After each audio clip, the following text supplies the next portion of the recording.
हम ना सकत कर सिफत तुम्हारी, आप लिहो तुम कथा सुधारी। सतनाम श्री वाहिगुरु साहिब जियो।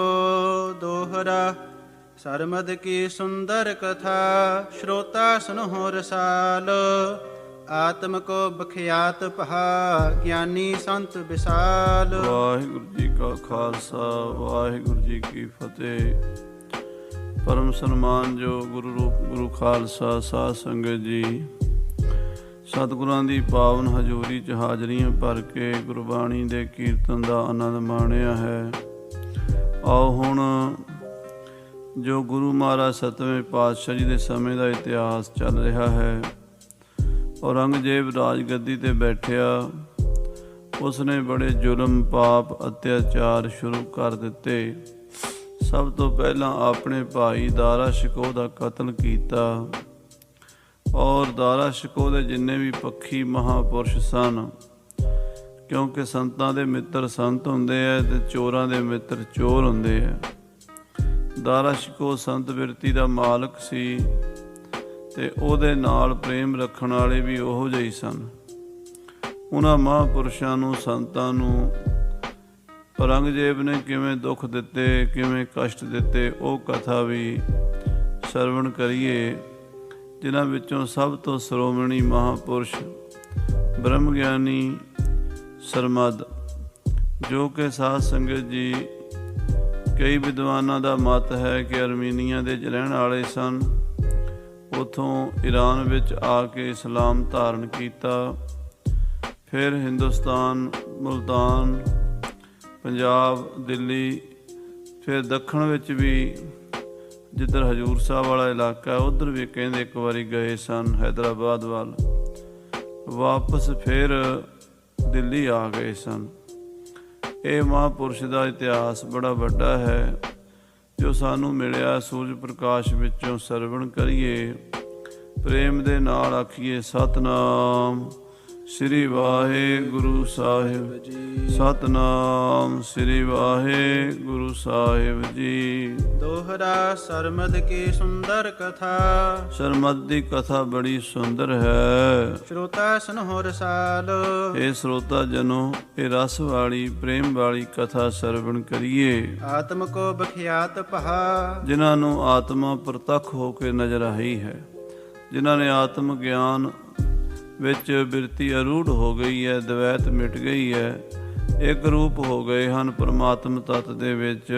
ਗਿਆਨੀ ਸੰਤ ਵਿਸਾਲ, ਇਹ ਗਿਆਨੀ ਸੰਤ ਹੋਏ ਨੇ, ਭਾਵ ਬ੍ਰਹਮ ਦਾ ਸਰੂਪ ਦਾ ਇਹਨਾਂ ਨੂੰ ਪਤਾ ਲੱਗ ਗਿਆ, ਬ੍ਰਹਮ ਗਿਆਨੀ ਮਹਾਂਪੁਰਸ਼ ਹੋਏ ਹਨ। ਚੌਪਈ ਮਾਤਾ ਪਿਤਾ ਧਨਾੜ ਵਡੇਰੇ, ਸਰਮਦ ਦੇ ਮਾਤਾ ਪਿਤਾ ਬੜੇ ਅਮੀਰ ਸਨ, ਧਨਾੜ ਸਨ, ਲੱਖਾਂ ਕਰੋੜਾਂ ਪ੍ਰਾਪਰਟੀ ਦੇ ਮਾਲਕ ਸਨ।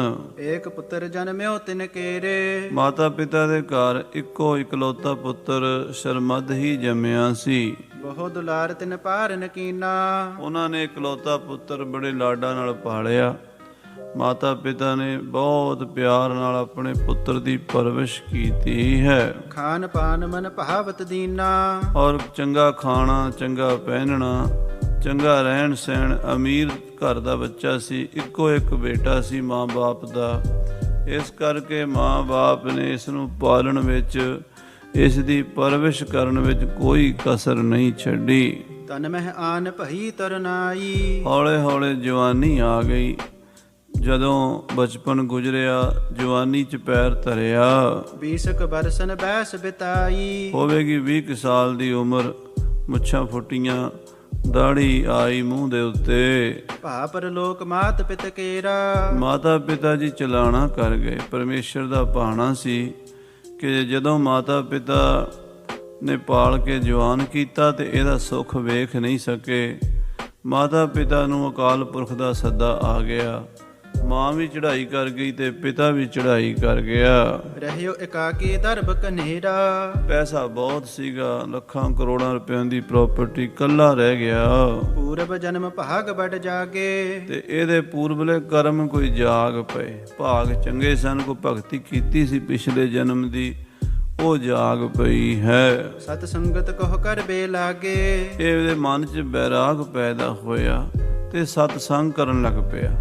ਨਹੀਂ ਤਾਂ ਜਵਾਨੀ ਦੇ ਇਸ ਸਾਧ ਸੰਗਤ ਜੀ ਸਮੇਂ ਵਿੱਚ ਖਾਸ ਕਰਕੇ 18 19 20 ਸਾਲ ਦੀ ਉਮਰ ਵਿੱਚ ਪੈਸਾ ਹੋਵੇ, ਜਵਾਨੀ ਹੋਵੇ, ਰੂਪ ਰੰਗ ਸੋਹਣਾ ਹੋਵੇ ਤੇ ਬੰਦਾ ਪਾਪਾਂ 'ਚ ਪੈ ਜਾਂਦਾ ਹੈ। ਬਾਣੀ 'ਚ ਬਚਨ ਹੈ ਕਲਗੀਧਰ ਪਾਤਸ਼ਾਹ ਮਹਾਰਾਜ ਸ੍ਰੀ ਗੁਰੂ ਗੋਬਿੰਦ ਸਿੰਘ ਸਾਹਿਬ ਜੀ ਨੇ ਸ੍ਰੀ ਦਸਮ ਗ੍ਰੰਥ ਸਾਹਿਬ ਜੀ 'ਚ ਲਿਖਿਆ ਹੈ, ਏਕ ਤਰਨ ਦੂਜੇ ਮਧੀ ਤੀਜੇ ਅਤ ਧਨ ਧਾਮ, ਪਾਪ ਕਰੇ ਬਿਨ ਨਹਿ ਬਚੇ, ਬਚੇ ਬਚਾਵੇ ਰਾਮ। ਇੱਕ ਜਵਾਨੀ ਦੀ ਉਮਰ ਹੋਵੇ, ਇੱਕ ਪੈਸਾ ਕੋਲ ਹੋਵੇ, ਇੱਕ ਕੋਈ ਨਸ਼ਾ ਕੀਤਾ ਹੋਵੇ, ਸ਼ਰਾਬ ਪੀਤੀ ਹੋਵੇ ਤੇ ਪਾਪ ਕਰਨ ਤੋਂ ਬੰਦਾ ਰਹਿ ਨਹੀਂ ਸਕਦਾ। ਕਹਿੰਦੇ ਜੇ ਵਾਹਿਗੁਰੂ ਬਚਾ ਲਵੇ ਤੇ ਬਚ ਜਾਵੇ। ਇਹੀ ਸਮਝੋ ਵੀ ਇੱਕ ਮਾਂ-ਬਾਪ ਦਾ ਛਾਇਆ ਸਿਰ ਤੋਂ ਉੱਠਿਆ, ਪਰ ਦੂਜੇ ਮਾਂ-ਬਾਪ ਪਰਮੇਸ਼ਰ ਵਾਹਿਗੁਰੂ ਅਕਾਲ ਪੁਰਖ ਜੀ ਨੇ ਸਿਰ ਤੇ ਹੱਥ ਰੱਖ ਦਿੱਤਾ। ਇਹ ਬੰਦਾ ਸੰਤਾਂ ਦੀ, ਮਹਾਂਪੁਰਸ਼ਾਂ ਦੀ, ਰੱਬ ਦੇ ਪਿਆਰਿਆਂ ਦੀ ਸੰਗਤ ਕਰਨ ਲੱਗ ਪਿਆ। 20 ਸਾਲ ਦੀ ਉਮਰ ਵਿੱਚ ਹੀ ਇਸ ਬੱਚੇ ਨੂੰ ਸੰਤਾਂ ਬ੍ਰਹਮ ਗਿਆਨੀਆਂ ਮਹਾਂਪੁਰਸ਼ਾਂ ਨਾਲ ਪ੍ਰੇਮ ਪੈ ਗਿਆ। ਸੰਤ ਵਿਦੇਸ਼ੀ ਉਤਰਨ ਹੇਤ, ਇਹਨੇ ਸੰਤਾਂ ਮਹਾਂਪੁਰਸ਼ਾਂ ਦੇ ਰਹਿਣ ਵਾਸਤੇ ਦਰਬ ਲਗਾਇਓ ਰਚੇ ਨਿਕੇਤ। ਪੈਸਾ ਖਰਚ ਕੇ ਬਹੁਤ ਵੱਡੀ ਧਰਮਸ਼ਾਲਾ ਬਣਾ ਦਿੱਤੀ, ਤਕੀਏ ਬਣਾ ਦਿੱਤੇ, ਡੇਰੇ ਬਣਾ ਦਿੱਤੇ। ਪੈਸਾ ਬਹੁਤ ਜ਼ਿਆਦਾ ਸੀਗਾ, ਕਹਿ ਲਓ ਵੀ ਲੱਖਾਂ ਕਰੋੜਾਂ ਰੁਪਈਆ ਉਸ ਜ਼ਮਾਨੇ ਵਿੱਚ ਇਹਦੇ ਕੋਲ ਸੀ। ਇਸ ਨੇ ਸੰਤਾਂ ਦੀ ਸੇਵਾ ਵਾਸਤੇ ਵੀ ਜਿਹੜੇ ਮਹਾਂਪੁਰਸ਼ ਫਕੀਰ, ਮਹਾਂਪੁਰਸ਼ ਸਾਧੂ ਸੰਤ, ਮੁਸਲਮਾਨ ਫਕੀਰ ਜਾਂ ਕੋਈ ਹੋਰ ਕਿਸੇ ਧਰਮ ਨੂੰ ਵੀ ਮੰਨਦਾ ਹੋਵੇ ਰੱਬ ਦਾ ਪਿਆਰਾ, ਆਉਂਦਾ ਜਾਂਦਾ ਰਵੇ, ਰਾਤ ਰਵੇ, 2 ਰਾਤਾਂ ਰਵੇ, ਮਹੀਨਾ ਰਵੇ, ਜਿੰਨਾ ਚਿਰ ਮਰਜ਼ੀ ਰਵੇ, ਉਹਦੇ ਵਾਸਤੇ ਸੋਹਣੇ ਘਰ ਬਣਾ ਦਿੱਤੇ ਹਨ। ਕਿਤੋਂ ਤੇ ਕੋ ਚੱਲ ਕਰ ਆਵੇ, ਕਿਤੋਂ ਵੀ ਕੋਈ ਚੱਲ ਕੇ ਆ ਜਾਵੇ, ਭਾਵੇਂ ਕਿਸੇ ਦੇਸ਼ ਦਾ ਹੋਵੇ, ਕਿਸੇ ਕੌਮ ਦਾ ਹੋਵੇ ਸੰਤ ਮਹਾਂਪੁਰਸ਼, ਉਹਦੇ ਵਾਸਤੇ ਧਰਮਸ਼ਾਲਾ ਬਣਾ ਦਿੱਤੀਆਂ, ਲੰਗਰ ਲਾ ਦਿੱਤੇ। ਪੈਸਾ ਜਿਹੜਾ ਜਵਾਨੀ ਵਿੱਚ ਪਾਪੀ ਲੋਕ ਵਿਕਾਰਾਂ ਵਿੱਚ, ਵਿਸ਼ੇ ਵਿਕਾਰਾਂ ਵਿੱਚ, ਮਾੜੀਆਂ ਇਸਤਰੀਆਂ ਨੂੰ, ਸ਼ਰਾਬੀਆਂ ਕਬਾਬੀਆਂ ਨੂੰ, ਜੂਏਬਾਜ਼ਾਂ ਨੂੰ ਲੁਟਾ ਦਿੰਦੇ ਨੇ, ਉਹ ਪੈਸਾ ਮਾੜੇ ਪਾਸੇ ਨਹੀਂ ਲਾਇਆ। ਉਹ ਪੈਸਾ ਸੰਤਾਂ ਮਹਾਂਪੁਰਸ਼ਾਂ, ਰੱਬ ਦੇ ਪਿਆਰਿਆਂ ਦੀ ਸੇਵਾ ਵਿੱਚ ਲਾ ਦਿੱਤਾ। ਚਾਂਪ ਭਾਵ ਨਿਸਪਿਖੈ ਟਿਕਾਵੇ। ਕਹਿੰਦੇ ਇੰਨਾ ਪ੍ਰੇਮੀ ਬਣ ਗਿਆ ਵੀ ਕੋਈ ਸੰਤ ਆਉਂਦਾ ਸੀ ਤੇ ਉਹਦੀ ਮੁੱਠੀ ਚਾਪੀ ਕਰਦਾ ਸੀ, ਉਹਦੇ ਪੈਰ ਧੋਂਦਾ ਸੀ। ਚਰਨ ਸਾਧ ਕੇ ਧੋਏ ਧੋਏ ਪੀਓ, ਅਰਪ ਸਾਧ ਕੋ ਆਪਣਾ ਜੀਓ। ਉਹਦੇ ਮੁੱਠੀ ਚਾਪੀ ਕਰਨੀ, ਮੰਜਾ ਬਿਸਤਰਾ ਵਧੀਆ ਦੇਣਾ, ਪ੍ਰਸ਼ਾਦਾ ਪਾਣੀ ਚੰਗਾ ਛਕਾਉਂਦਾ ਸੀ। ਖਾਨ ਪਾਨ ਕੀ ਸੁਧ ਲੈ ਆਛੇ, ਔਰ ਆਏ ਗਏ ਸੰਤ ਮਹਾਂਪੁਰਸ਼ ਦੀ ਬੜੀ ਖਬਰਸਾਰ ਲੈਂਦਾ ਸੀ। ਸੁਧ ਬੁੱਧ ਲੈ ਕੇ ਚੰਗੀ ਤਰ੍ਹਾਂ ਵੀ ਕੋਈ ਬੰਦਾ ਭੁੱਖਾ ਨਾ ਰਹਿ ਜਾਵੇ, ਕਿਸੇ ਨੂੰ ਕੋਈ ਤਕਲੀਫ ਨਾ ਹੋਵੇ ਮੇਰੀ ਸਰਾਂ ਦੇ ਵਿੱਚ। ਜਿਹੜਾ ਵੀ ਸਰਮਦ ਦੇ ਘਰ ਆ ਜਾਂਦਾ ਸੀ ਤੇ ਸਰਮਦ ਉਹਦੀ ਸੇਵਾ ਤਨੋ ਮਨੋ ਹੋ ਕੇ ਕਰਦਾ ਸੀ। ਦੇਤ ਪ੍ਰਯੰਕ ਸੁਪਤ ਚਿਤ ਬਾਛੇ। ਕਹਿੰਦੇ ਪਲੰਗ ਦੇ ਉੱਤੇ ਬਿਠਾਉਂਦਾ ਸੀ, ਪਲੰਗ ਉੱਤੇ ਸਵਾਉਂਦਾ ਸੀ ਤੇ ਆਪ ਮੁੱਠੀ ਚਾਪੀ ਕਰਦਾ ਸੀ। ਕਈ ਸੰਤਾਂ ਦੀ ਸਾਰੀ ਰਾਤ ਹੀ ਪੈਰ ਘੁੱਟਦਾ ਰਹਿੰਦਾ ਸੀ। ਸਰਬ ਭਾਂਤ ਕੀ ਸੇਵਾ ਕਰੈ, ਸਰਬ ਪ੍ਰਕਾਰ ਦੀ ਸੇਵਾ, ਲੰਗਰ ਦੀ ਸੇਵਾ, ਬਿਸਤਰੇ ਮੰਜੇ ਦੀ ਸੇਵਾ, ਕਿਸੇ ਨੂੰ ਦਵਾ ਦਾਰੂ ਦੀ ਲੋੜ ਹੋਵੇ ਉਹਦਾ ਇਲਾਜ ਕਰਾਉਂਦਾ ਸੀ। ਪੈਸਾ ਜੋ ਬਹੁਤ ਸੀ, ਸਾਧ ਸੰਗਤ ਜੀ, ਪੈਸਾ ਮਾੜੀ ਚੀਜ਼ ਨਹੀਂ ਹੈ, ਉਹਦੀ ਵਰਤੋਂ ਮਾੜੀ ਹੋ ਜਾਂਦੀ ਹੈ। ਪੈਸਾ ਪਾ ਕੇ ਬੰਦੇ ਹੰਕਾਰੀ ਹੋ ਜਾਂਦੇ ਨੇ ਜਾਂ ਵਿਕਾਰੀ ਹੋ ਜਾਂਦੇ ਨੇ। ਉਹ ਬੰਦੇ ਧਨ ਹੁੰਦੇ ਨੇ ਜਿਨ੍ਹਾਂ ਕੋਲ ਪੈਸਾ ਹੋਵੇ ਤੇ ਸੇਵਾ ਕਰਦੇ। ਉਹ ਸਰਮਦ ਜਿਹੜਾ ਸੀ ਉਹਨੇ ਆਪਣੇ ਪਿਤਾ ਦੀ ਆਪਣੀ ਪ੍ਰਾਪਰਟੀ ਜਿੰਨੀ ਸੀ ਸਾਰੀ ਸਫਲੀ ਕਰ ਲਈ। ਮਹਾਂਪੁਰਸ਼ਾਂ ਨੂੰ ਪ੍ਰਸ਼ਾਦਾ ਛਕਾਉਣਾ, ਮੰਜੇ ਬਿਸਤਰੇ ਦੇਣੇ, ਉਹਨਾਂ ਵਾਸਤੇ ਧਰਮਸ਼ਾਲਾ, ਕਮਰੇ ਪਾਏ ਹੋਏ ਸਨ। ਹੋਰ ਜੇ ਕੋਈ ਲੋੜ ਹੁੰਦੀ ਸੀ ਕਿਸੇ ਨੂੰ ਦਵਾ ਦਾਰੂ ਦੀ, ਕਿਸੇ ਧੀ ਭੈਣ ਦਾ, ਗਰੀਬ ਦਾ ਵਿਆਹ ਹੋਵੇ, ਕਿਸੇ ਬੱਚੇ ਨੂੰ ਪੜ੍ਹਾਈ ਵਾਸਤੇ ਪੈਸੇ ਚਾਹੀਦੇ ਹੋਣ, ਕੋਈ ਵੀ ਕਿਸੇ ਤਰ੍ਹਾਂ ਦੀ ਮਦਦ ਕਰ ਦਿੰਦਾ ਸੀ। ਚਾਂਪਹਿ ਚਰਨ ਪ੍ਰੇਮ ਕੋ ਧਰੈ, ਕਹਿੰਦੇ ਬੜੇ ਪ੍ਰੇਮ ਨਾਲ ਮੁੱਠੀ ਜਾਪੀ ਕਰਦਾ ਸੀ ਸੰਤਾਂ ਮਹਾਂਪੁਰਸ਼ਾਂ ਦੀ। ਸਵੇਦ ਭਏ ਪੰਖਾ ਕਰ ਬਾਯੂ, ਜੇ ਗਰਮੀ ਹੁੰਦੀ ਸੀ ਤੇ ਇਸ ਪੱਖੇ ਦੇ ਨਾਲ ਆਏ ਹੋਏ ਸੰਤਾਂ ਨੂੰ ਪੱਖਾ ਝੱਲਦਾ ਸੀ। ਸੀਤ ਲਗੇ ਪਾਵਕ ਦਿਪਤਾਯੂ, ਤੇ ਜੇ ਠੰਡ ਦਾ ਮੌਸਮ ਹੋਵੇ ਤੇ ਅੱਗ ਬਾਲ ਕੇ ਸੇਕਣ ਵਾਸਤੇ ਅੰਗੀਠੀ ਬਣਾ ਕੇ ਦਿੰਦਾ ਸੀ।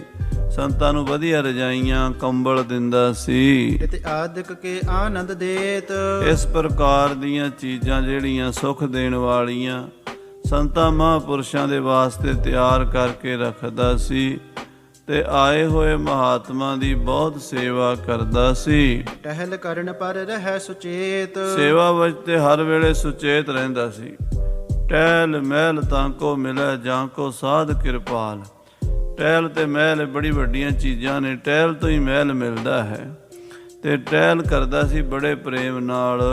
ਰਾਤ ਹੋਤ ਜਬ ਸੰਤ ਪਧਾਰੈ, ਜਦੋਂ ਰਾਤ ਕੱਟ ਕੇ ਸਵੇਰ ਵੇਲੇ ਸੰਤ ਜਾਣ ਲੱਗਦੇ ਸਨ, ਹੇਤ ਬਿਸਰਜਨ ਸੰਗ ਸਿਧਾਰੈ, ਉਹਨਾਂ ਨੂੰ ਵਿਦਾ ਕਰਨ ਲਈ ਮੀਲ ਮੀਲ ਨਾਲ ਚਲਾ ਜਾਂਦਾ ਸੀ। 2-2 ਮੀਲ ਨਾਲ ਹੀ ਤੁਰਿਆ ਜਾਂਦਾ ਸੀ। ਬੜੇ ਪ੍ਰੇਮ ਨਾਲ ਕੁਝ ਮਾਇਆ ਦਿੰਦਾ ਸੀ, ਕੋਲੋਂ ਖਰਚਾ ਦਿੰਦਾ ਸੀ। ਜੇ ਕਿਸੇ ਸੰਤ ਕੋਲ ਪੈਰਾਂ ਜੋੜਾ ਨਾ ਹੋਵੇ ਉਹਨੂੰ ਨਵੀਂ ਜੁੱਤੀ ਪਵਾ ਦਿੰਦਾ ਸੀ। ਕਿਸੇ ਸੰਤ ਕੋਲ ਕੱਪੜਾ ਨਾ ਹੋਵੇ ਉਹਨੂੰ ਖੇਸ ਕੰਬਲ ਲੋਈ ਚਾਦਰ ਖਰੀਦ ਕੇ ਦਿੰਦਾ ਸੀ। ਇਸ ਤਰ੍ਹਾਂ ਦਾ ਉਹ ਫਕੀਰ ਬਣਨ ਵਾਸਤੇ ਜਿਹੜਾ ਉਹਦਾ ਜਵਾਨੀ ਦਾ ਸਮਾਂ, ਫਕੀਰ ਤਾਂ ਬਾਅਦ ਵਿੱਚ ਬਣਿਆ, ਅਜੇ ਤਾਂ ਉਹਦੀ 20-22 ਸਾਲ ਦੀ ਉਮਰ ਸੀ। ਜਵਾਨੀ ਦੀ ਮਾੜੀ ਮਾੜੀ ਦਾੜੀ ਮੂੰਹ ਤੇ ਫੁੱਟੀ ਸੀ, ਪਰ ਪੈਸਾ ਬਹੁਤ ਸੀਗਾ। ਉਹ ਸਾਰਾ ਪੈਸਾ ਸੰਤਾਂ ਦੀ ਮਹਾਂਪੁਰਸ਼ਾਂ ਦੀ ਸੇਵਾ ਵਿੱਚ ਹੀ ਲਾ ਦਿੰਦਾ ਸੀ। ਕਿਤਕ ਦੂਰ ਲਗ ਤਿਸ ਪਹੁੰਚਾਏ, ਕੁਝ ਦੂਰ ਤਾਈਂ ਸੰਤਾਂ ਨੂੰ ਛੱਡਣ ਵੀ ਜਾਂਦਾ ਸੀ। ਸਤਿਕਾਰ ਕਰਦਾ ਸੀ ਘਰ ਆਇਆਂ ਦਾ, ਉਹਨਾਂ ਨੂੰ ਦੂਰ ਤੱਕ ਵਿਦਾ ਕਰਨ ਜਾਂਦਾ ਸੀ। ਹਟਣ ਲਗਹਿ ਨਿਜ ਸੀਸ ਨਿਵਾਏ, ਤੇ ਜਦੋਂ ਵਾਪਸ ਮੁੜਨ ਲੱਗਦਾ ਸੀ ਉਹਨਾਂ ਦੇ ਚਰਨਾਂ ਤੇ ਮੱਥਾ ਟੇਕਦਾ ਸੀ। ਸੀਸ ਨਵਾਉਂਦਾ ਸੀ ਵੀ ਸੰਤ ਜੀ ਬੜੀ ਕਿਰਪਾ ਕੀਤੀ, ਤੁਸੀਂ ਮੇਰੇ ਘਰ ਆਏ ਹੋ, ਜੀ ਆਇਆਂ ਨੂੰ।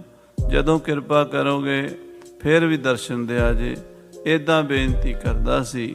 ਹਾਥ ਜੋੜ ਕਰ ਬਿਨੈ ਬਖਾਨੈ, ਹੱਥ ਜੋੜ ਕੇ ਬੇਨਤੀ ਕਰਦਾ ਸੀ। ਜੇ ਤੁਮ ਮਗ ਖੁਦਾਏ ਕੋ ਜਾਣੈ, ਏ ਮਹਾਂਪੁਰਸ਼ੋ, ਏ ਸੰਤ ਜੀ, ਜੇ ਤੁਹਾਨੂੰ ਅੱਲਾ ਦਾ ਖੁਦਾ ਦਾ ਰਸਤਾ ਪਤਾ ਹੈ ਮੈਨੂੰ ਵੀ ਦੱਸ ਦਿਓ।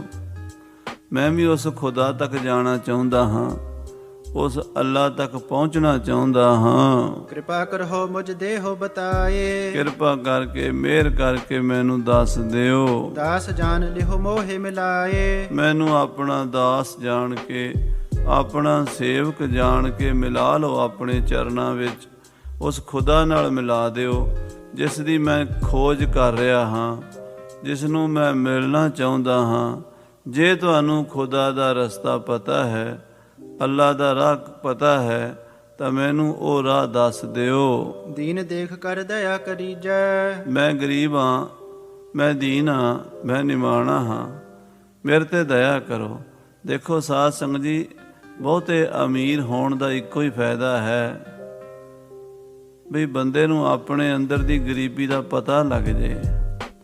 ਇੰਨਾ ਪੈਸਾ ਹੋ ਕੇ ਵੀ ਮੈਂ ਅੰਦਰੋਂ ਖਾਲੀ ਹਾਂ, ਮੇਰੇ ਅੰਦਰ ਸ਼ਾਂਤੀ ਨਹੀਂ, ਮੇਰੇ ਅੰਦਰ ਟਿਕਾ ਨਹੀਂ, ਮੇਰਾ ਮਨ ਤ੍ਰਿਪਤ ਨਹੀਂ ਹੋਇਆ। ਇਹ ਹੈ ਅੰਦਰ ਦੀ ਗਰੀਬੀ। ਬਹੁਤ ਅਮੀਰ ਹੋਵੇ ਬੰਦਾ ਤੇ ਉਹ ਇਹ ਵਿਚਾਰ ਕਰ ਲਵੇ ਤੇ ਸਮਝੋ ਉਹਦੀ ਅਮੀਰੀ ਸਫਲ ਹੋ ਗਈ। ਜੇ ਕੋਈ ਬਹੁਤ ਵਿਦਵਾਨ ਗਿਆਨੀ ਪੜ੍ਹਿਆ ਲਿਖਿਆ ਪੰਡਿਤ ਬਣ ਜਾਵੇ, ਵੇਦਾਂ ਸ਼ਾਸਤਰਾਂ ਦਾ ਗਿਆਤਾ ਹੋਵੇ, ਬਹੁਤ ਪੜ੍ਹਿਆ ਹੋਵੇ, ਤੇ ਉਹਦੀ ਪੜ੍ਹਾਈ ਤਾਂ ਸਫਲ ਹੈ ਜਿਹਨੂੰ ਆਪਣੇ ਅੰਦਰ ਦੀ ਅਨਪੜ੍ਹਤਾ ਦਾ ਪਤਾ ਲੱਗ ਜਾਵੇ। ਮੈਂ ਅਜੇ ਕੁਛ ਵੀ ਨਹੀਂ ਪੜ੍ਹਿਆ, ਅਜੇ ਮੈਨੂੰ ਕੁਛ ਵੀ ਪਤਾ ਨਹੀਂ, ਮੇਰੇ ਅੰਦਰ ਬੜਾ ਹਨੇਰਾ ਹੈ। ਜੇ ਬਹੁਤੇ ਗ੍ਰੰਥ ਪੜ੍ਹ ਕੇ ਹੰਕਾਰ ਆ ਗਿਆ ਤੇ ਬਹੁਤਾ ਪੈਸਾ ਪਾ ਕੇ ਹੰਕਾਰ ਆ ਗਿਆ, ਕੁਛ ਵੀ ਨਹੀਂ, ਫਿਰ ਤਾਂ ਇਹ ਉਲਟੀ ਬਿਮਾਰੀ ਹੈ। ਅਮੀਰੀ ਦਾ ਇੱਕੋ ਹੀ ਫਾਇਦਾ ਹੈ, ਜੇ ਕਿਸੇ ਬੰਦੇ ਕੋਲ ਪੈਸੇ ਹਨ, ਅਮੀਰੀ ਹੈ, ਉਹ ਇਸ ਗੱਲ 'ਤੇ ਵਿਚਾਰ ਕਰੇ ਕਿ ਮੈਂ ਅੰਦਰੋਂ ਅਜੇ ਕਿੰਨਾ ਖਾਲੀ, ਭੁੱਖਾ, ਨੰਗਾ, ਗਰੀਬ ਹਾਂ। ਤੇ ਵਿਦਵਾਨ ਬੰਦੇ ਨੂੰ ਬਹੁਤ ਵਿੱਦਿਆ ਪੜ੍ਹ ਕੇ ਇਹ ਸਮਝ ਆ ਗਈ ਕਿ ਮੈਂ ਅੰਦਰੋਂ ਅਜੇ ਅਨਪੜ੍ਹ ਹਾਂ, ਮੈਂ ਅਜੇ ਕੁਛ ਵੀ ਨਹੀਂ ਪੜ੍ਹਿਆ, ਵਿੱਦਿਆ ਤਾਂ ਬਹੁਤ ਪਰੇ ਪਈ ਹੈ, ਤੇ ਬੰਦਾ ਸਮਝੋ ਉਹਦੀ ਉਹ ਪੜ੍ਹਾਈ ਸਫਲ ਹੋ ਗਈ, ਨਹੀਂ ਤਾਂ ਕੁਛ ਵੀ ਨਹੀਂ। ਤੋ ਇਹ ਸ਼ਰਮਦ ਨੂੰ ਸਮਝ ਆ ਗਈ ਕਿ ਪੈਸਾ ਕੋਈ ਅਮੀਰੀ ਨਹੀਂ ਹੁੰਦੀ। ਕਹਿੰਦਾ ਮੈਂ ਬੜਾ ਗਰੀਬ ਹਾਂ, ਦੀਨ ਹਾਂ, ਸੰਤੋ ਮੇਰੇ ਤੇ ਕਿਰਪਾ ਕਰੋ, ਮੈਨੂੰ ਉਸ ਪ੍ਰੀਤਮ ਦਾ, ਉਸ ਪ੍ਰਮਾਤਮਾ ਦਾ, ਉਸ ਵਾਹਿਗੁਰੂ ਦਾ ਰਸਤਾ ਦੱਸ ਦਿਓ। ਦੀਨ ਦਿਆਲ ਕੀ ਸੁਧ ਮੁਝ ਦੀਜੈ, ਮੈਨੂੰ ਉਸ ਦੀਨ ਦਿਆਲ ਦੀ, ਜੋ ਦੀਨਾਂ ਤੇ ਦਇਆ ਕਰਨ ਵਾਲਾ ਹੈ, ਵਾਹਿਗੁਰੂ ਨਿਰੰਕਾਰ ਪਰਮੇਸ਼ਰ ਅੱਲਾਹ ਤਾਲਾ, ਉਸ ਖੁਦਾਬੰਦ ਕਰੀਮ ਦੀ ਖਬਰ ਦੇ ਦਿਓ। ਹਾਂਜੀ, ਸੁਨ ਕਰ ਸੰਤ ਸਾਧ ਉਪਦੇਸ਼ੈ, ਸੰਤ ਮਹਾਤਮਾ ਇਹਦੀ ਗੱਲ ਸੁਣਦੇ, ਇਸ ਬੱਚੇ ਵੱਲ ਦੇਖਦੇ, ਸੋਚ ਵਿਚਾਰ ਕਰਦੇ ਵੀ ਇਹ ਬੱਚਾ ਹੈ ਪਰ ਇਹਦੇ ਅੰਦਰ ਲਗਨ ਹੈ।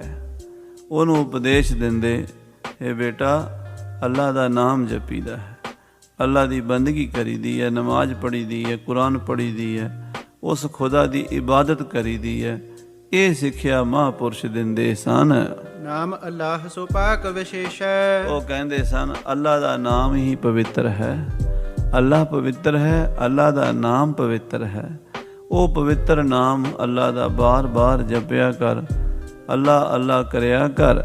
ਸਿਮਰਨ ਕਰ ਸਤ ਸੰਗ ਮਲੀਜੈ, ਹੇ ਬੇਟਾ, ਹੇ ਵਰਖੁਰਦਾਰ, ਸਿਮਰਨ ਕਰਿਆ ਕਰ, ਸਤ ਸੰਗ ਵਿੱਚ ਮਿਲਿਆ ਕਰ। ਮੇਰੇ ਮਾਧੋ ਜੀ, ਸਤ ਸੰਗਤ ਮਿਲੇ ਸੋ ਤਰਿਆ। ਜਿਨ੍ਹਾਂ ਨੂੰ ਮਹਾਂਪੁਰਸ਼ਾਂ ਦੀ, ਸੰਤਾਂ ਦੀ ਸੰਗਤ ਮਿਲ ਗਈ, ਉਹ ਤਰ ਗਏ। ਤੇ ਤੁਹਾਨੂੰ ਸਤ ਸੰਗ ਮਿਲੇ ਤੇ ਸਤ ਸੰਗ ਛੱਡੋ ਨਾ, ਉਹਦੇ ਵਿੱਚ ਬਹਿ ਕੇ ਨਿਤ ਸੰਤ ਜਨਾਂ ਕੀ ਸੰਗਤ ਜਾਏ ਬਈਐ, ਮੂੰਹ ਜੋੜੀਐ। ਹਾਂਜੀ, ਸੇਵ ਹੋ ਨਿਰਹੰਕਾਰ ਬਨੀਜੈ, ਹਾਂ, ਨਿਰਹੰਕਾਰ ਹੋ ਕੇ, ਹੰਕਾਰ ਤੋਂ ਰਹਿਤ ਹੋ ਕੇ ਸੇਵਾ ਕਰੋ ਸੰਤਾਂ ਦੀ। ਪ੍ਰਭ ਕੋ ਪ੍ਰੇਮੀ ਮਿਲ ਤਿਨ ਭਇਓ, ਕਹਿੰਦੇ ਇਹ ਫਿਰ ਬੱਚਾ, ਇਹਨੂੰ ਰੰਗ ਚੜ ਗਿਆ। ਸਾਧ ਸੰਗਤ ਜੀ, ਕੋਈ ਵੀ ਰੰਗ ਚੜ੍ਹਦਾ 18-19 ਸਾਲ ਦੀ ਉਮਰ ਵਿੱਚ ਚੜ੍ਹਦਾ, ਬਹੁਤ ਵੱਡੀ ਉਮਰ ਦਾ ਇਹ ਸਮਾਂ ਹੁੰਦਾ ਹੈ। ਜਿੱਦਾਂ ਦੀ ਕਿਸੇ ਨੂੰ ਸੰਗਤ ਮਿਲ ਜੇ ਉਹ ਬੰਦਾ ਉੱਦਾਂ ਦਾ ਬਣ ਜਾਂਦਾ। 15-16 ਸਾਲ ਤੋਂ ਲੈ ਕੇ 25 ਸਾਲ ਦੀ ਉਮਰ ਤੱਕ ਬੰਦੇ ਦੇ ਜੀਵਨ ਦਾ ਇੱਕ ਬਹੁਤ ਗੋਲਡਨ ਚਾਂਸ ਹੁੰਦਾ ਹੈ। ਜੇ ਕਿਤੇ ਉਸ ਸਮੇਂ ਵਿੱਚ ਸਤ ਸੰਗ ਮਿਲ ਜਾਵੇ ਫਿਰ ਗੂੜਾ ਰੰਗ ਚੜ੍ਹ ਜਾਂਦਾ। ਸੋ ਇਹੋ ਜਿਹਾ ਉਹਨੂੰ ਉਸ ਸਮੇਂ ਰੰਗ ਚੜ੍ਹਿਆ 22-24 ਸਾਲ ਦੀ ਉਮਰ ਵਿੱਚ, ਉਹ ਪੂਰਾ ਰੰਗਿਆ ਗਿਆ। ਹਾਂਜੀ, ਇਮਹੀ ਕਰਤ ਬਹੁਤ ਦਿਨ ਗਇਓ, ਇਸ ਤਰ੍ਹਾਂ ਸੇਵਾ ਕਰਦਿਆਂ, ਸੰਤਾਂ ਮਹਾਂਪੁਰਸ਼ਾਂ ਦੀ ਸੰਗਤ ਕਰਦਿਆਂ, ਅੱਲਾ ਅੱਲਾ ਜਪਦਿਆਂ ਬੜੇ ਦਿਨ ਬੀਤ ਗਏ। ਨਗਨ ਸਾਧ ਕੇ ਬਸ ਨ ਬਨਾਵੈ, ਜੇ ਕੋਈ ਸਾਧੂ ਨੰਗਾ ਹੁੰਦਾ ਸੀ, ਕਿਉਂਕਿ ਉਹਨਾਂ ਦਿਨਾਂ 'ਚ ਕੱਪੜਾ ਸੰਤਾਂ ਮਹਾਂਪੁਰਸ਼ਾਂ ਕੋਲ ਘੱਟ ਹੀ ਹੁੰਦਾ। ਹੁਣ ਵੀ ਜਿਹੜੇ ਰੱਬ ਦੇ ਪਿਆਰੇ ਨੇ, ਉਹਨਾਂ ਵਿਚਾਰਿਆਂ ਦੀ ਕਿਹੜੀ ਫੈਕਟਰੀਆਂ ਚੱਲਦੀਆਂ ਨੇ, ਜੇ ਕੋਈ ਕੱਪੜਾ ਲੈ ਕੇ ਦੇ ਦੇਵੇ ਪਾ ਲੈਂਦੇ ਆ, ਜੇ ਕੋਈ ਰੋਟੀ ਖਵਾਵੇ ਖਾ ਲੈਂਦੇ ਆ।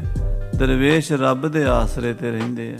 ਉਹਨਾਂ ਦਰਵੇਸ਼ਾਂ ਨੂੰ ਉਹ ਜੋ ਵੀ ਚੀਜ਼ ਚਾਹੀਦੀ ਹੁੰਦੀ ਸੀ ਲੈ ਕੇ ਦਿੰਦਾ ਸੀ। ਪਨਹੀ ਆਦ ਦੇਖ ਪਹਿਨਾਵੈ, ਪੈਰਾਂ ਵਿੱਚ ਜੁੱਤੀ ਪਵਾ ਦਿੰਦਾ ਸੀ। ਜੇ ਕਿਸੇ ਸੰਤ ਮਹਾਂਪੁਰਸ਼ ਦੇ ਪੈਰ 'ਚ ਜੁੱਤੀ ਨਾ ਹੋਵੇ, ਨੰਗੇ ਪੈਰ ਯਾਤਰਾ ਕਰਦਾ, ਉਹਨੂੰ ਜੋੜਾ ਪਵਾ ਦਿੰਦਾ ਸੀ ਨਵਾਂ। ਸਭ ਕੋ ਬੂਝੈ ਪੰਥ ਖੁਦਾਏ, ਪਰ ਜਿਹੜਾ ਵੀ ਕੋਈ ਸੰਤ ਮਿਲਦਾ ਸੀ ਉਹਨੂੰ ਖੁਦਾ ਦਾ ਰਾਹ ਪੁੱਛਦਾ ਸੀ।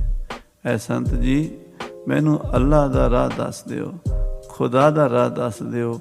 ਕੋਈ ਆਣ ਮਿਲਾਵੈ ਮੇਰਾ ਪ੍ਰੀਤਮ ਪਿਆਰਾ, ਕੋਈ ਆਣ ਮਿਲਾਵੈ, ਹੋਂ ਤਿਸ ਭੈ ਆਪ ਵਿੱਚ ਆਈ, ਦਰਸ਼ਨ ਹਰ ਦੇਖਣ ਕਹਿਤਾ ਆਈ।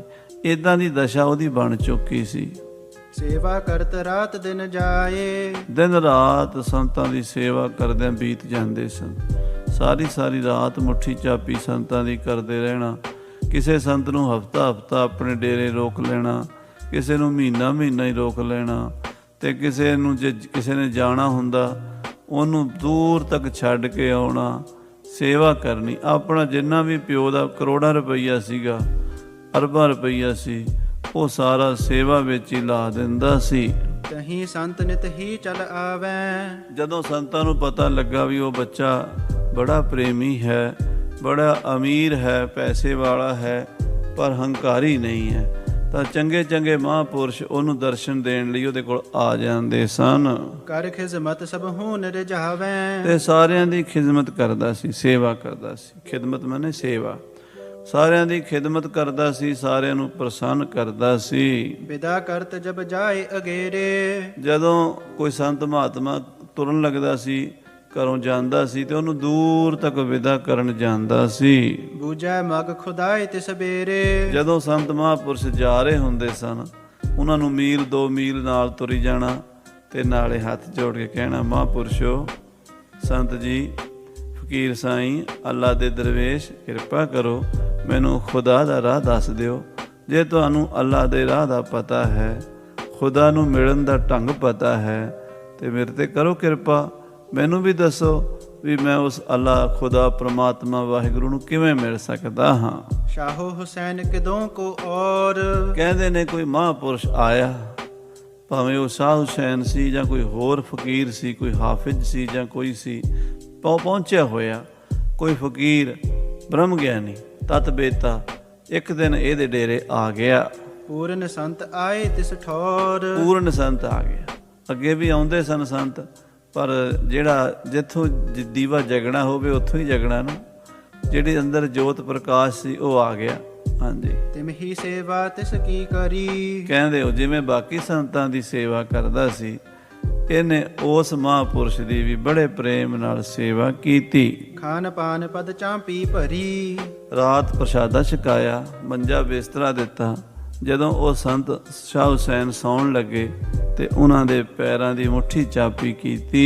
ਕਰਿਓ ਪ੍ਰਸੰਨ ਅਧਿਕ ਹੀ ਤਾਹੇ। ਲੱਤਾਂ ਘੁੱਟ ਕੇ ਪ੍ਰਸੰਨ ਕੀਤਾ, ਕਿਉਂਕਿ ਮਹਾਂਪੁਰਸ਼ ਜਦੋਂ ਰੱਬ ਦਾ ਰਾਹ ਦੱਸਦੇ ਨੇ, ਸੇਵਾ ਵੇਖ ਕੇ ਹੀ ਦੱਸਦੇ ਨੇ। ਗੁਰ ਸੇਵਾ ਵਾ ਦਰਬ ਕਰ ਵਿਦਿਆ, ਵਿਦਿਆ ਹੋਏ ਤ੍ਰਿਤੀ ਹੇਤ ਵਿਦਿਆ ਵਧਾ, ਚੌਥੋ ਹੇਤ ਨਾ ਕੋਏ। 3 ਤਰ੍ਹਾਂ ਵਿਦਿਆ ਮਿਲਦੀ ਹੈ। ਪਹਿਲਾ ਤਰੀਕਾ ਹੈ ਆਪਣੇ ਗੁਰੂ ਦੀ ਸੇਵਾ ਕਰਕੇ, ਦੂਜਾ ਹੈ ਉਹਨੂੰ ਪੈਸੇ ਦੇ ਕੇ, ਫੀਸ ਦੇ ਕੇ, ਤੀਜਾ ਹੈ ਉਹਦੇ ਕੋਲੋਂ ਕੋਈ ਵਿਦਿਆ ਸਿੱਖਣੀ, ਉਹਨੂੰ ਕੋਈ ਵਿਦਿਆ ਸਿਖਾ ਦਿਓ। ਪਰ ਜਿਹੜੀ ਬ੍ਰਹਮ ਵਿਦਿਆ ਹੈ ਉਹ ਸੇਵਾ ਨਾਲ ਹੀ ਮਿਲਦੀ ਹੈ, ਉਹ ਪੈਸੇ ਨਾਲ ਨਹੀਂ ਮਿਲਦੀ। ਸੋ ਇਹਨੇ ਮਹਾਂਪੁਰਸ਼ਾਂ ਦੀ ਸੇਵਾ ਕੀਤੀ, ਬਹੁਤ ਪ੍ਰੇਮ ਨਾਲ ਮੁੱਠੀ ਚਾਪੀ ਕੀਤੀ ਹੈ। ਤਿਆਰ ਭਇਓ ਉਠ ਪ੍ਰਾਤੀ ਮਾਹੇ। ਕਹਿੰਦੇ ਸਵੇਰੇ ਉਹ ਸੰਤ ਉੱਠੇ ਤੇ ਜਾਣ ਲਈ ਤਿਆਰ ਹੋਏ ਹਨ। ਗਇਓ ਵਿਸਰਜਨ ਕਰਨ ਅਗਾਰੀ। ਤੇ ਇਹ ਸਰਮਦ ਉਸ ਨੂੰ ਵਿਦਾ ਕਰਨ ਲਈ, ਉਹ ਮਹਾਂਪੁਰਸ਼ ਨੂੰ ਦੂਰ ਛੱਡਣ ਲਈ ਨਾਲ ਤੁਰ ਪਿਆ। ਜਾਏ ਦੂਰ ਅਬਿਲਾਖ ਉਚਾਰੀ। ਕਾਫੀ ਦੂਰ ਚਲੇ ਗਏ, ਮੀਲ 2 ਮੀਲ 4 ਮੀਲ ਦੂਰ ਚਲੇ ਗਏ, ਗੱਲਾਂ ਬਾਤਾਂ ਕਰਦੇ। ਤੇ ਜਦੋਂ ਵਿਛੜਨ ਲੱਗੇ ਤੇ ਮੱਥਾ ਟੇਕ ਕੇ ਹੱਥ ਜੋੜ ਕੇ ਇਹ ਇੱਛਾ ਆਪਣੀ ਜ਼ਾਹਰ ਕੀਤੀ ਹੈ। ਕਹੋ ਸੰਤ ਜੀ ਪੰਥ ਖੁਦਾਏ। ਸੰਤ ਜੀ, ਤੁਸੀਂ ਬੜੀ ਕਿਰਪਾ ਕੀਤੀ, ਮੇਰੇ ਘਰ ਆਏ, ਮੈਨੂੰ ਦਰਸ਼ਨ ਦਿੱਤੇ, ਮੇਰੇ ਭਾਗ ਧਨ ਹੋ ਗਏ, ਪਰ ਮੈਂ ਅਧੂਰਾ ਹਾਂ। ਮੈਂ ਉਸ ਖੁਦਾ ਦਾ, ਉਸ ਅੱਲਾ ਦਾ ਦਰਸ਼ਨ ਕਰਨਾ ਚਾਹੁੰਦਾ ਹਾਂ। ਮੈਨੂੰ ਉਸ ਖੁਦਾ ਦਾ ਰਸਤਾ ਦੱਸੋ। ਜੇ ਤੁਮ ਜਾਣਿਓ ਦੇਹੋ ਬਤਾਏ। ਹੇ ਸੰਤ ਜੀ, ਜੇ ਤੁਸੀਂ ਸੰਤਾਂ ਦਾ ਮਹਾਂਪੁਰਸ਼ੋ, ਤੁਸੀਂ ਅੱਲਾ ਦਾ ਰਸਤਾ ਜਾਣਿਆ ਹੈ, ਜੇ ਤੁਸੀਂ ਖੁਦਾ ਦਾ ਰਾਹ ਜਾਣਿਆ ਹੈ ਤੇ ਮੈਨੂੰ ਦੱਸ ਦਿਓ। ਕਰੋ ਦੀਨ ਪਰ ਦਇਆ ਉਦਾਰਾ। ਮੈਂ ਗਰੀਬ ਹਾਂ, ਦੀਨ ਹਾਂ, ਨਿਮਾਣਾ ਹਾਂ, ਮੇਰੇ ਤੇ ਦਇਆ ਕਰੋ। ਹੋਏ ਦਰਵੇਸ਼ ਦਿਆਲ ਦਤਾਰਾ। ਤੁਸੀਂ ਸੰਤ ਹੋ, ਦਰਵੇਸ਼ ਹੋ, ਫਕੀਰ ਹੋ, ਤੇ ਜਿਹੜੇ ਦਰਵੇਸ਼ ਹੁੰਦੇ ਨੇ, ਅੱਲਾ ਦੇ ਬੰਦੇ, ਬੜੇ ਦਿਆਲੂ ਹੁੰਦੇ ਨੇ, ਬੜੇ ਮਿਹਰਬਾਨ ਹੁੰਦੇ ਨੇ, ਤੇ ਉਹ ਬੜੀ ਦਇਆ ਕਰਕੇ ਪਾਪੀ ਬੰਦਿਆਂ ਦਾ ਬੇੜਾ ਬੰਨੇ ਲਾ ਦਿੰਦੇ ਨੇ। ਸੰਤੋ, ਕਰੋ ਪਰਮਗਤ ਮੋਰੀ, ਮੇਰੀ ਕਿਰਪਾ ਕਰਕੇ ਕਲਿਆਣ ਕਰ ਦਿਓ। ਮੈਨੂੰ ਉਸ ਪਰਮਾਤਮਾ ਦਾ, ਉਸ ਅੱਲਾ ਦਾ, ਉਸ ਖੁਦਾ ਦਾ ਰਾਹ ਦੱਸ ਦਿਓ। ਕਿਰਪਾ ਕਰੋ ਮਹਾਂਪੁਰਸ਼ੋ। ਜਾਨ ਕਹਲ ਤਬ ਸਰਮਦ ਕੇਰੀ। ਸਾਧ ਸੰਗਤ ਜੀ, ਉਹ ਮਹਾਂਪੁਰਸ਼ ਸ਼ਾਹ ਹੁਸੈਨ ਦਇਆ ਦੇ ਘਰ 'ਚ ਆਏ। ਭਾਵੇਂ ਕਵੀ ਜੀ ਲਿਖਦੇ ਉਹਨਾਂ ਦਾ ਨਾਂ ਕੋਈ ਹੋਰ ਵੀ ਹੋਵੇ, ਪੱਕਾ ਨਹੀਂ ਪਤਾ, ਪਰ ਅੰਦਾਜ਼ਾ ਲਾ ਕੇ ਕਿਹਾ ਹੈ। ਜੋ ਵੀ ਸੀ, ਰੱਬ ਦੇ ਬੰਦੇ ਦਾ ਨਾਂ ਰੱਬ ਹੀ ਹੁੰਦਾ ਹੈ। ਬ੍ਰਹਮ ਗਿਆਨੀ ਆਪ ਪਰਮੇਸ਼ਰ। ਉਹ ਬ੍ਰਹਮ ਗਿਆਨੀ ਮਹਾਂਪੁਰਸ਼ ਨੇ ਵੇਖਿਆ ਵੀ ਇਹ ਸਰਮਦ ਬੜੀ ਘਾਲਣਾ ਘਾਲ ਰਿਹਾ ਹੈ, ਬੜੀ ਮਿਹਨਤ ਕਰ ਰਿਹਾ ਹੈ। ਜਿੰਨੀ ਕੋਈ ਮਿਹਨਤ ਕਰੇ, ਉਹਦਾ ਗੁਰੂ ਉਹਦੇ 'ਤੇ ਕਿਰਪਾ ਕਰ ਦਿੰਦਾ। ਵੇਖ ਕੇ ਪਹਿਲਾਂ ਮਿਹਨਤ ਵੇਖਦਾ, ਉਹਨੇ ਵੇਖਿਆ ਇਹਦੀ ਘਾਲਣਾ ਪੂਰੀ ਹੈ, ਇਹ ਹੁਣ ਭਾਂਡਾ ਬਣ ਗਿਆ, ਇਹ ਵਸਤੂ ਪਾਣ ਜੋਗਾ ਹੈ। ਹਾਂਜੀ, ਸੰਤਨ ਸੇਵਾ ਕੀਨ ਕਨੇਰੀ। ਇਹਨੇ ਸੰਤਾਂ ਦੀ ਬੜੀ ਸੇਵਾ ਕੀਤੀ ਹੈ। ਬਹੁਤੇ ਮਹਾਂਪੁਰਸ਼ਾਂ, ਸੰਤਾਂ ਭਗਤਾਂ ਦੀ ਸੇਵਾ ਕਰਕੇ ਆਪਣਾ ਜੀਵਨ ਸਫਲਾ ਕਰ ਲਿਆ ਹੈ। ਹਿਤ ਪਰਖਨ ਕੇ ਸੰਤ ਅਲਾਏ। ਤੇ ਫਿਰ ਪਰਖਣ ਵਾਸਤੇ ਮਹਾਂਪੁਰਸ਼ ਸੰਤ, ਉਹ ਜਿਹੜਾ ਫਕੀਰ ਸੀ, ਉਹਨੇ ਫਿਰ ਅਖੀਰਲਾ ਇਮਤਿਹਾਨ, ਕਿਉਂਕਿ ਜਦੋਂ ਵੀ ਇਹ ਚੀਜ਼ਾਂ ਮਿਲਦੀਆਂ ਨੇ ਉਦੋਂ ਇਮਤਿਹਾਨ ਹੁੰਦੇ ਨੇ, ਪ੍ਰੀਖਿਆਵਾਂ ਹੁੰਦੀਆਂ ਨੇ, ਫਿਰ ਸੰਤ ਪਾਸ ਕਰਕੇ ਤੇ ਫਿਰ ਦਾਤ ਦਿੰਦੇ ਨੇ। ਉਹ ਮਹਾਂਪੁਰਸ਼ ਨੇ ਪਰਖਣ ਵਾਸਤੇ ਸ਼ਰਮਦ ਨੂੰ ਕਿਹਾ, ਪੰਜ ਰਜਤ ਪਣ ਖਰਚ ਹੋ ਜਾਏ। ਕਾਕਾ, ਜੇ ਤੂੰ ਬ੍ਰਹਮ ਗਿਆਨ ਲੈਣਾ, ਖੁਦਾ ਦਾ ਰਸਤਾ ਪੁੱਛਣਾ, ਕਾਕਾ ਪਹਿਲਾਂ 5 ਰੁਪਈਏ ਖਰਚ, ਮਮ ਹਿਤ ਸੁੰਦਰ ਪਨ ਹੀ ਲਿਆਵਹੋ। ਮੇਰੇ ਵਾਸਤੇ ਵਧੀਆ ਜੁੱਤੀ ਲੈ ਕੇ ਆ। ਮੇਰੇ ਚਰਨਾਂ 'ਚ, ਮੇਰੇ ਪੈਰਾਂ ਵਿੱਚ ਜੋੜਾ ਕੋਈ ਨਹੀਂ, ਤੇ ਮੈਨੂੰ ਜੁੱਤੀ ਚੰਗੀ ਸੋਹਣੀ ਚਾਹੀਦੀ ਹੈ। ਉਹਨਾਂ ਦਿਨਾਂ 'ਚ 5 ਰੁਪਈਏ ਬਹੁਤ ਵੱਡੀ ਕੀਮਤ ਹੁੰਦੀ ਸੀ। ਅੱਜ ਤੋਂ 400 ਸਾਲ ਪੁਰਾਣੀ ਗੱਲ ਹੈ। 400 ਸਾਲ ਪਹਿਲਾਂ ਕੀ ਵੈਲਿਊ ਸੀ ਪੈਸੇ ਦੀ, ਤੁਸੀਂ ਹਿਸਾਬ ਲਾਓ। 5 ਰੁਪਈਏ ਖਰਚਣੇ, ਘੱਟ ਨਹੀਂ।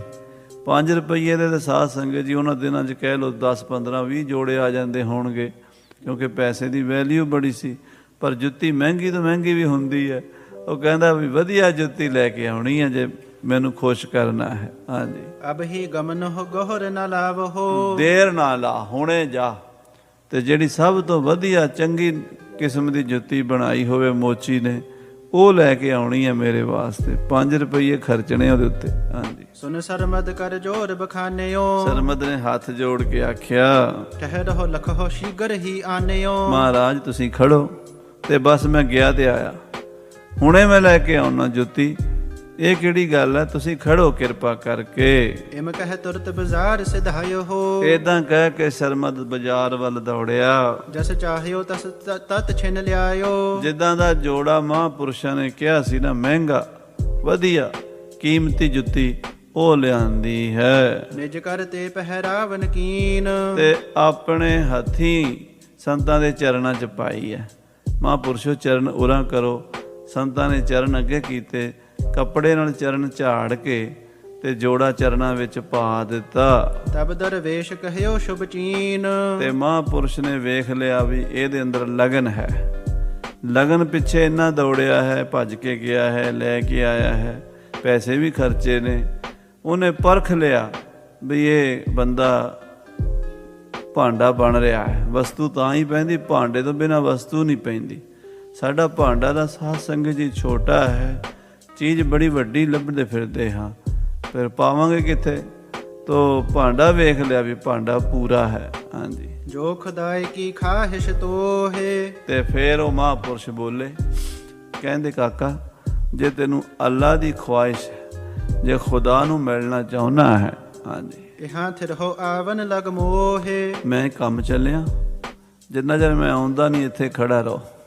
ਹੁਣ ਜੰਗਲ ਦੇ ਵਿੱਚ ਨਾ ਉੱਥੇ ਘਰ, ਨਾ ਉੱਥੇ ਕੋਈ ਛੱਤ, ਨਾ ਉੱਥੇ ਕੋਈ ਦਰਖਤ ਹੋ। ਈਰਾਨ ਦਾ ਇਲਾਕਾ ਹੈ, ਉੱਥੇ ਈਰਾਨ ਦੀ ਧਰਤੀ 'ਤੇ ਜਾਂ ਅਰਮੀਨੀਆ ਦੀ ਧਰਤੀ 'ਤੇ ਉਹ ਕਹਿੰਦੇ ਆ ਬਈ ਇਹ ਘਟਨਾ ਵਾਪਰੀ ਸੀ, ਕਿਉਂਕਿ ਜਨਮ ਅਰਮੀਨੀਆ ਦਾ ਦੱਸਦੇ ਹਨ ਇਹਨਾਂ ਦਾ। ਤੋ ਈਰਾਨ ਵਿੱਚ ਬਾਅਦ 'ਚ ਆਏ ਸਨ। ਤੋ ਉਹਨਾਂ ਦੇਸ਼ਾਂ ਦੇ ਵਿੱਚ ਕਹਿਣ ਲੱਗਾ ਇੱਥੇ ਖੜਾ ਰਹੀ, ਜਦੋਂ ਮੈਂ ਆਵਾਂਗਾ ਫਿਰ ਤੈਨੂੰ ਅਗਲਾ ਰਾਹ ਦੱਸਾਂਗਾ। ਹਾਂਜੀ, ਇਮ ਕਹਿ ਚੱਲਿਓ ਗਇਓ ਕਿਤ ਸੰਤ। ਉਹ ਸੰਤ ਨਵਾਂ ਜੋੜਾ ਪਾ ਕੇ ਤੁਰ ਗਿਆ। ਇਹ ਕਹਿ ਕੇ ਤੂੰ ਇੱਥੇ ਖੜਾ ਰਹੋ, ਮੈਂ ਆਇਆ। ਹਾਂਜੀ, ਸਰਮਦ ਠਾਂਡੋ ਰਹਿਓ ਇਕੰਤ। ਸ਼ਰਮਦ ਆਪਣੇ ਮੁਰਸ਼ਦ ਦੇ ਬਚਨ ਦਾ ਬੱਧਾ ਹੋਇਆ। ਬਚਨ ਮੰਨਣਾ, ਹੁਕਮ ਮੰਨਣਾ ਕੀ ਹੈ? ਇੱਥੇ ਹੁਕਮ ਮੰਨਿਆ ਹੋਵੇ ਪ੍ਰਵਾਨ ਤਾਂ ਖਸਮੇ ਕਾ ਮਹਿਲ ਪਾਏ ਸੀ। ਕੋਈ ਹੁਜਤ ਨਹੀਂ, ਕੋਈ ਵੀ ਤਰਕ ਨਹੀਂ। ਇੱਦਾਂ ਨਹੀਂ ਜੀ ਗੁਰੂ ਜੀ ਇੱਦਾਂ ਕਰ ਲਓ, ਇੱਦਾਂ ਨਹੀਂ ਜੀ ਇੱਦਾਂ, ਇਹ ਨਹੀਂ ਹੈ। ਜੋ ਵੀ ਕਿਹਾ, ਜੋ ਗੁਰ ਕਹੈ ਸੋਈ ਭਲ ਮਾਨੋ, ਹਰ ਹਰ ਕਥਾ ਨਿਰਾਲੀ। ਉੱਥੇ ਹੀ ਖੜਾ ਰਿਹਾ। ਕਰਤ ਪ੍ਰਤੀਖਨ ਕੋ ਥਿਰ ਭਇਓ। ਉਡੀਕੀ ਗਿਆ, ਉਡੀਕੀ ਗਿਆ, ਉਡੀਕੀ ਗਿਆ, ਖਲੋਤਾ ਹੀ ਰਿਹਾ। ਲਿਓ ਕਸ਼ਟ ਪਰ ਕਿਤ ਹੋ ਨ ਗਇਓ। ਬੜਾ ਕਸ਼ਟ ਹੈ। ਹੁਣ ਬਾਹਰ ਖਲੋਤਾ, ਨਾ ਰੋਟੀ ਨਾ ਪਾਣੀ। ਜਿੱਥੇ ਖੜਾ ਸੀ ਉੱਥੇ ਨਾ ਪਾਣੀ ਦਾ ਬੰਦੋਬਸਤ ਸੀ, ਨਾ ਰੋਟੀ ਦਾ। ਤੇ ਜਾਣ ਦਾ ਹੁਕਮ ਇਹ ਸੀ ਵੀ ਇੱਥੇ ਖੜ ਜਾ। ਉੱਥੇ ਹੀ ਖੜਾ ਰਿਹਾ। ਇੱਕ ਦੋਏ ਦਿਵਸ ਬਿਤੇ ਤਬ ਆਇਓ। 1-2 ਦਿਨ ਬੀਤ ਗਏ। ਘੰਟਾ 2 ਘੰਟਾ ਤਾਂ ਬੰਦਾ ਔਖਾ ਸੌਖਾ ਖੜ ਲੈਂਦਾ, ਪਰ 1-2 ਦਿਨ ਖੜਨਾ ਬੜਾ ਔਖਾ ਹੈ। ਉਹ ਕਿਤੇ ਮਹਾਂਪੁਰਸ਼ ਲੁੱਕ ਕੇ ਬੈਠਾ ਸੀ ਜਾਂ ਆਪਣੇ ਆਨੰਦ 'ਚ ਦੇਖ ਰਿਹਾ ਸੀ, ਉਹਦਾ ਧਿਆਨ ਉੱਥੇ ਹੀ ਸੀ, ਕਿਉਂਕਿ ਮਹਾਂਪੁਰਸ਼ ਉਹ ਵੀ ਪੂਰਾ ਸੀਗਾ, ਉਹਦੇ ਕੋਲ ਵੀ ਦਿਵ ਦ੍ਰਿਸ਼ਟੀ ਸੀ। ਉਹ ਦੇਖ ਰਿਹਾ ਸੀ ਵੀ ਇਹ ਲੜਕਾ ਹਟਦਾ ਇੱਥੋਂ ਕਿ ਨਹੀਂ, ਪਰ ਉਹਨੇ ਦੇਖਿਆ ਇਹ ਹਟਿਆ ਨਹੀਂ, ਇਹ ਖੜਾ ਹੈ। ਹਾਂਜੀ, ਦੇਖਿਓ ਸ਼ਰਧਾ ਸਹਿਤ ਥਿਰਾਇਓ। ਉਹਨੇ ਵੇਖਿਆ ਵੀ ਇਹ ਸ਼ਰਧਾ ਦੇ ਨਾਲ ਟਿਕਿਆ ਹੋਇਆ, ਖੜਿਆ ਹੋਇਆ ਹੈ। ਅਪਰ ਕਸੌਟੀ ਕੋ ਇੱਕ ਦੀਨ। ਫਿਰ ਕੁਝ ਹੋਰ ਕਸਵੱਟੀਆਂ ਦਿੱਤੀਆਂ, ਕਸਵੱਟੀ ਲਾ ਕੇ ਪਰਖਦੇ ਨੇ। ਕਬੀਰ ਕਸੌਟੀ RAM ਕੀ, ਝੂਠਾ ਟਿਕੈ ਨਾ ਕੋਏ।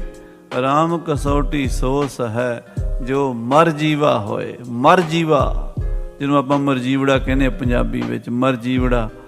ਇਹ ਮਰਜੀਵੜਿਆਂ ਦਾ ਕੰਮ ਹੈ, ਸਾਡੇ ਵਰਗਿਆਂ ਦਾ ਨਹੀਂ। ਸਾਡੇ ਕੋਲ ਤੇ ਸਾਧ ਸੰਗਤ ਜੀ 5 ਮਿੰਟ ਨਾ ਖੜਿਆ ਜਾਵੇ, ਕੋਈ ਮਹਾਂਪੁਰਸ਼ ਕਵੇ ਇੱਥੇ ਖੜ ਜਾ, ਕਹਿੰਦਾ ਬਾਬਾ ਆਪ ਤੇ ਤੂੰ ਚੱਲਿਆ ਤੇ ਸਾਨੂੰ ਇੱਥੇ ਖੜਾ ਕਰ ਚੱਲਿਆ। ਲੈ ਇਹ ਕਿਹੜੀ ਗੱਲ ਹੋਈ? ਮੰਨਣਾ ਥੋੜ੍ਹਾ ਅਸੀਂ, ਪਹਿਲੀ ਗੱਲ ਤੇ ਅਸੀਂ ਸੁਣਦੇ ਹੀ ਨਹੀਂ, ਜੇ ਸੁਣ ਲਈ ਅਸੀਂ ਮੰਨ ਨਹੀਂ ਸਕਦੇ। ਮਿਲਣਾ ਕੀ ਹੈ ਸਾਨੂੰ? ਖਾਲੀ ਦੇ ਖਾਲੀ। ਉਹ ਬੱਚਾ ਖੜਾ ਰਿਹਾ, ਉਹ ਸ਼ਰਮਦ ਖੜਾ ਰਿਹਾ। ਸੰਤ ਮਹਾਂਪੁਰਸ਼ ਨੇ ਵੇਖ ਲਿਆ, ਸਕਲ ਰੀਤ ਤੇ ਪਰਖਨ ਕੀਨ। ਉਹਨੇ ਪਰਖ ਲਿਆ, ਕਸਵੱਟੀਆਂ ਲਾ ਲਾ ਕੇ ਨਾ ਇਮਤਿਹਾਨ ਲਏ ਉਹਨੇ। ਜਿਵੇਂ ਸ੍ਰੀ ਗੁਰੂ ਨਾਨਕ ਦੇਵ ਜੀ ਮਹਾਰਾਜ ਨੇ ਭਾਈ ਲਹਿਣੇ ਦੇ ਬੜੇ ਇਮਤਿਹਾਨ ਲਏ ਸਨ, ਪਰਖਿਆ ਸੀ। ਹਰ ਇਮਤਿਹਾਨ ਭਾਈ ਲਹਿਣਾ ਜੀ ਪਾਸ ਕਰਕੇ ਗੁਰੂ ਅੰਗਦ ਦੇਵ ਜੀ ਬਣੇ ਸਨ, ਤੇ ਗੁਰੂ ਨਾਨਕ ਸਾਹਿਬ ਨੇ ਬਖਸ਼ਾਂ ਕਰਕੇ ਸਾਰਾ ਕੁਝ ਦੇਤਾ ਸੀ, ਆਪਣਾ ਆਪ ਹੀ ਦੇਤਾ ਸੀ। ਅੱਜ ਉਸ ਮਹਾਂਪੁਰਸ਼ ਨੇ ਸ਼ਰਮਦ ਨੂੰ ਵੀ ਪਰਖ ਲਿਆ। ਪੁਨ ਕਿਰਪਾਲ ਹੋਇ ਘਰੇ ਲਗਾਇਓ। ਫਿਰ ਕਿਰਪਾ ਦੇ ਘਰ 'ਚ ਆ ਗਿਆ ਗੁਰੂ, ਤੇ ਸ਼ਰਮਦ ਨੂੰ ਗਲ ਨਾਲ ਲਾ ਲਿਆ। ਮਗ ਖੁਦਾਏ ਕੋ ਤੁਰਤ ਬਤਾਇਓ। ਬਸ ਫਿਰ ਕੀ ਦੇਰੀ ਸੀ? ਉਹ ਰੱਬ ਦੇ ਪਿਆਰੇ ਤਾਂ ਬਟਨ ਹੀ ਦੱਬਦੇ ਆ, ਉਹਦਾ ਨਿਗਾਹ ਹੀ ਹੁੰਦੀ ਆ, ਅੱਖ ਦੇ ਨਾਲ ਹੀ ਬਦਲ ਦਿੰਦੇ ਆ ਸਭ ਕੁਝ। ਉਹ ਤਾਂ ਇੱਕਦਮ ਪਰਦਾ ਚੁੱਕ ਦਿੰਦੇ ਆ। ਬਸ ਕਿਰਪਾ ਕਟਾਖ ਅਵਲੋਕਨ ਕੀਨੋ, ਦਾਸ ਕਾ ਦੁੱਖ ਵਿਦਾਰਿਓ। ਦੇ ਸੇਵਕ ਦਾ ਜਿਹੜਾ ਅਗਿਆਨ ਦਾ ਦੁੱਖ ਸੀ ਚੁੱਕ ਕੇ ਪਰੇ ਮਾਰਿਆ, ਗਿਆਨ ਦਾ ਪ੍ਰਕਾਸ਼ ਹੀ ਪ੍ਰਕਾਸ਼ ਕਰ ਦਿੱਤਾ। ਪ੍ਰਭ ਕੋ ਪ੍ਰੇਮ ਭਇਓ ਮਨ ਪੀਨ। ਸ਼ਰਮਦ ਦੇ ਮਨ ਵਿੱਚ ਉਸ ਅਕਾਲ ਪੁਰਖ ਪਰਮੇਸ਼ਰ ਦਾ ਸੱਚਾ ਇਸ਼ਕ ਲੱਗ ਗਿਆ। ਇਸ਼ਕ ਲਾਣਾ ਵੀ ਕੋਈ ਸੌਖਾ ਕੰਮ ਨਹੀਂ, ਕੋਈ ਪੂਰਨ ਮਹਾਂਪੁਰਸ਼ ਹੀ ਲਾ ਸਕਦਾ ਹੈ। ਹੁਣ ਉਹ ਪ੍ਰੇਮ ਦਾ ਗੂੜਾ ਰੰਗ ਚੜ ਗਿਆ। ਤਿਸ ਹੀ ਰਸ ਮੈਂ ਹੋਇਆ ਗਇਓ ਲੀਨ। ਉਹ ਨੌਜਵਾਨ ਸ਼ਰਮਦ ਜਿਹੜਾ ਹੁਣ 22-24 ਸਾਲ ਦਾ 25 ਸਾਲ ਦਾ ਹੋਇਆ ਸੀ, ਤੇ ਉਹਦਾ ਹੁਣ ਦੁਨਿਆਵੀ ਤਾਂ ਸਭ ਗੱਲਾਂ ਭੁੱਲ ਗਈਆਂ, ਤੇ ਇੱਕ ਅੱਲਾ ਦੇ ਖੁਦਾ ਦੇ ਰੰਗ ਵਿੱਚ ਰੰਗਿਆ ਗਿਆ।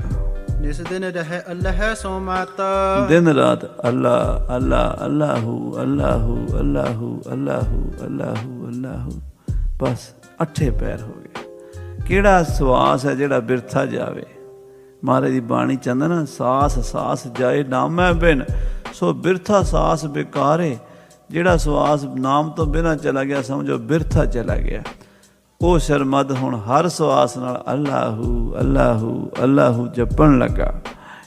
ਚੜਿਓ ਨਵੀਨ ਰੰਗ ਮਨ ਰਾਤਾ।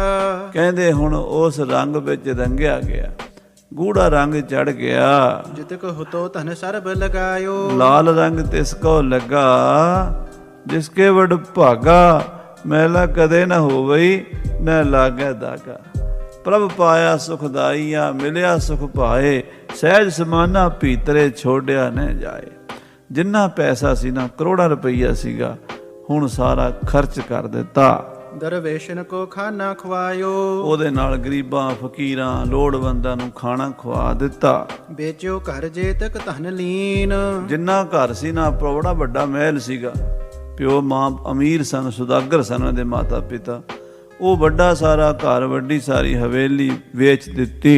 ਇਤ ਸੰਤਨ ਸਭ ਖਰਚਨ ਕੀਨ। ਉਹਦਾ ਵੀ ਪੈਸਾ ਸੰਤਾਂ ਮਹਾਂਪੁਰਸ਼ਾਂ ਨੂੰ ਵੰਡ ਦਿੱਤਾ, ਖਰਚ ਦਿੱਤਾ। ਗਰੀਬਾਂ ਲੋੜਵੰਦਾਂ ਨੂੰ, ਗਰੀਬਾਂ ਭੁੱਖਿਆਂ ਨੂੰ, ਬਿਮਾਰਾਂ ਰੋਗੀਆਂ ਨੂੰ ਦੇ ਦਿੱਤਾ ਸਾਰਾ ਪੈਸਾ। ਹਾਂਜੀ। ਅਪਰ ਜੇ ਵਸਤੂ ਹੋਤੀ ਅਸ਼ੇਸ਼। ਹੋਰ ਜਿਹੜਾ ਘਰ ਦਾ ਸਮਾਨ ਸੀ, ਅਮੀਰ ਘਰ ਸੀ, ਰਾਜਿਆਂ ਵਾਲਾ ਘਰ ਸੀਗਾ।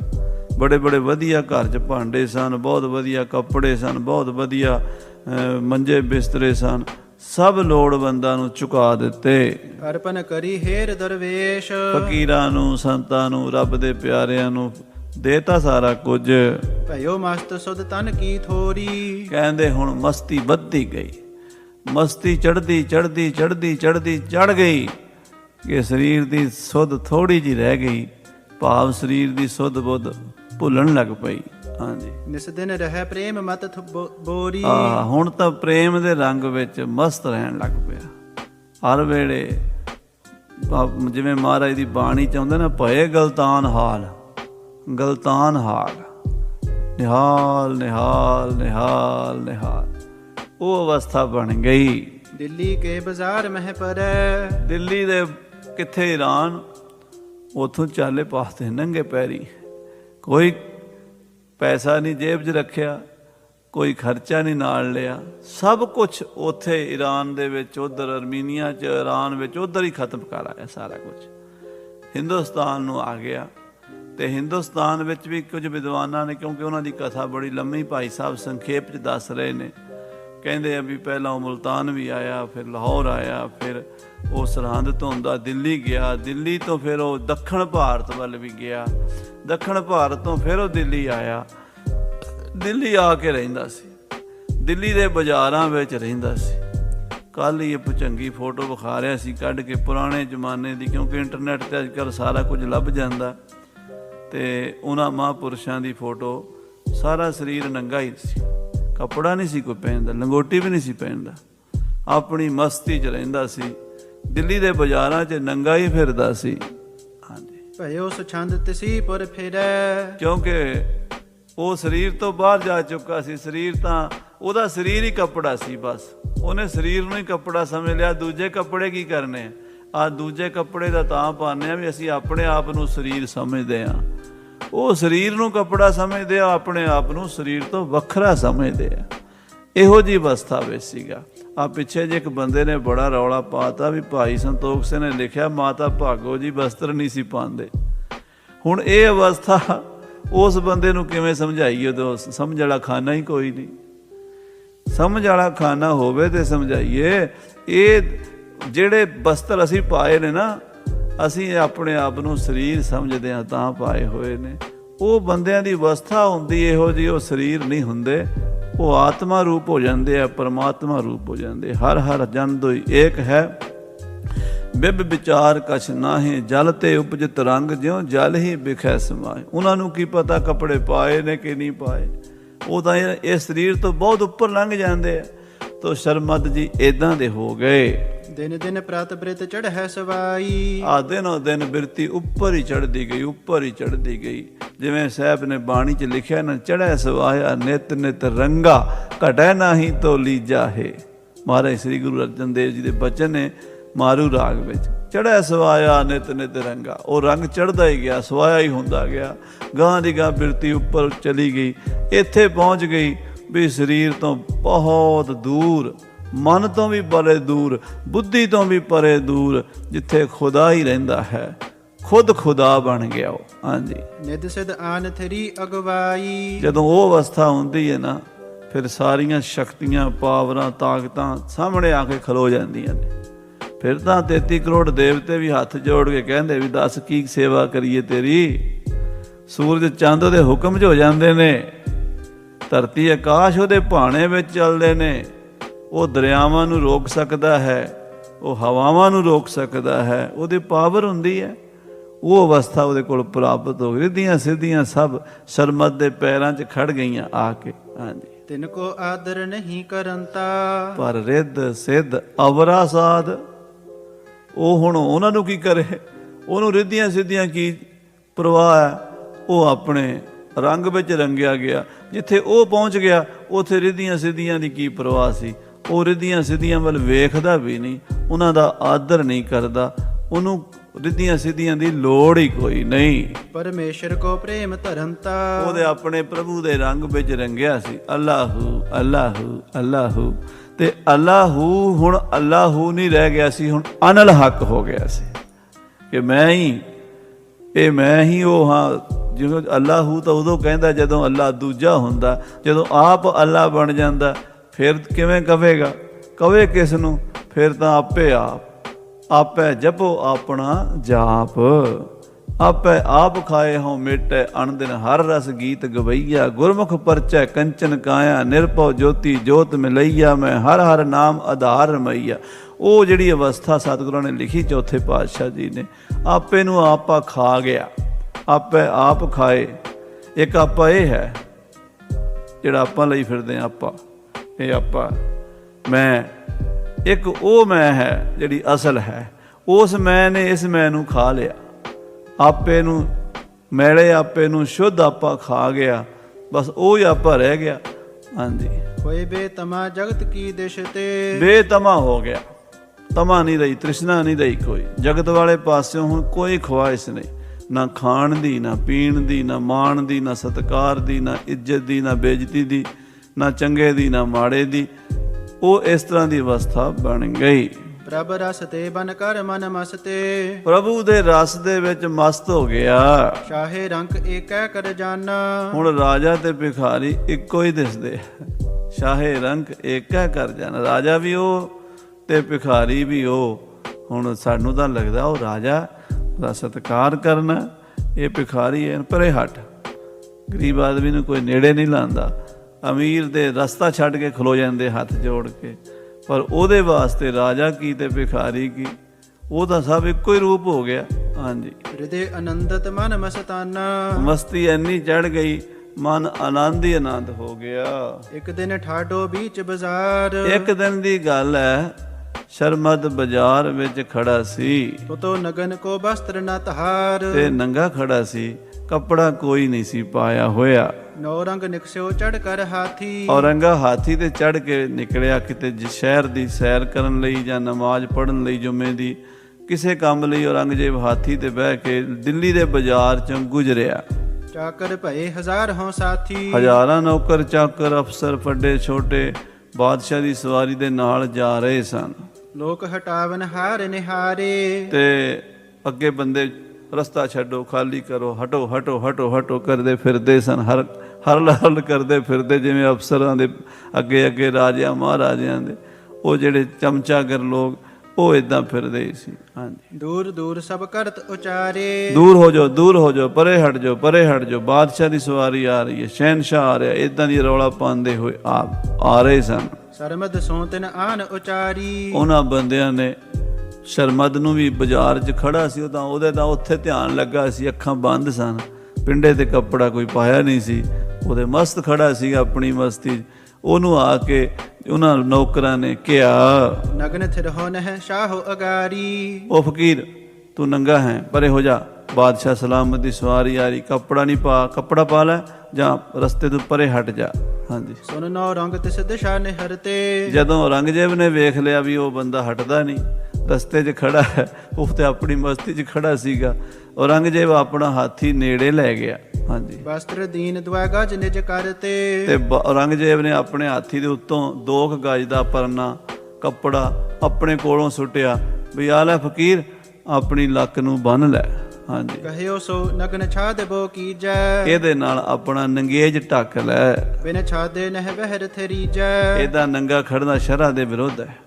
ਇਸਲਾਮੀ ਸ਼ਰ੍ਹਾ ਦੇ ਵਿੱਚ ਜੋ ਹੈ ਉਹ ਕਹਿੰਦੇ ਵੀ ਜਨਾਨੀ ਨੂੰ ਤਾਂ ਪੈਰ ਦੇ ਨੋਹ ਤੋਂ ਲੈ ਕੇ ਸਿਰ ਤੱਕ ਸਾਰਾ ਢੱਕਣਾ ਚਾਹੀਦਾ, ਤੇ ਬੰਦੇ ਨੂੰ ਧੁੰਨੀ ਤੋਂ ਲੈ ਕੇ ਗੋਡਿਆਂ ਤੱਕ ਜ਼ਰੂਰ ਢੱਕਣਾ ਚਾਹੀਦਾ। ਆਪਣੇ ਪੇਟ ਤੋਂ ਲੈ ਕੇ ਧੁੰਨੀ ਤੋਂ ਨਾਭੀ ਤੋਂ ਗੋਡਿਆਂ ਤੱਕ ਜ਼ਰੂਰ ਢੱਕਣਾ ਚਾਹੀਦਾ। ਇਸਲਾਮ ਦੀ ਸ਼ਰ੍ਹਾ ਹੈ ਤੇ ਵੀ ਘੱਟੋ ਘੱਟ ਤੂੰ ਇੰਨਾ ਸਰੀਰ ਆਪਣਾ ਢੱਕ ਲੈ। ਇਮ ਕਹਿ ਗਮਨਿਓ ਸ਼ਾਹੋ ਅਗੇਰੇ। ਉਹ ਕੱਪੜਾ ਸੁੱਟ ਕੇ ਤੇ ਆਪਣਾ ਹਾਥੀ ਲੈ ਕੇ ਔਰੰਗਜ਼ੇਬ ਅੱਗੇ ਚਲਾ ਗਿਆ। ਮਨ ਬਾਂਛਤ ਫਿਰ ਕਰਪੁਰ ਫੇਰੇ। ਤੇ ਸ਼ਹਿਰ ਵਿੱਚ ਜਿੱਥੇ ਜਾਣਾ ਸੀ ਜਾ ਕੇ ਫਿਰ ਕੇ ਕਿਤਕ ਸਮੇਂ ਮਹਿ ਮੁਰ ਕਰ ਆਇਓ। 2 ਘੰਟੇ ਬਾਅਦ ਔਰੰਗਜ਼ੇਬ ਮੁੜ ਕੇ ਉੱਥੋਂ ਦੀ ਫੇਰ ਲੰਘਿਆ।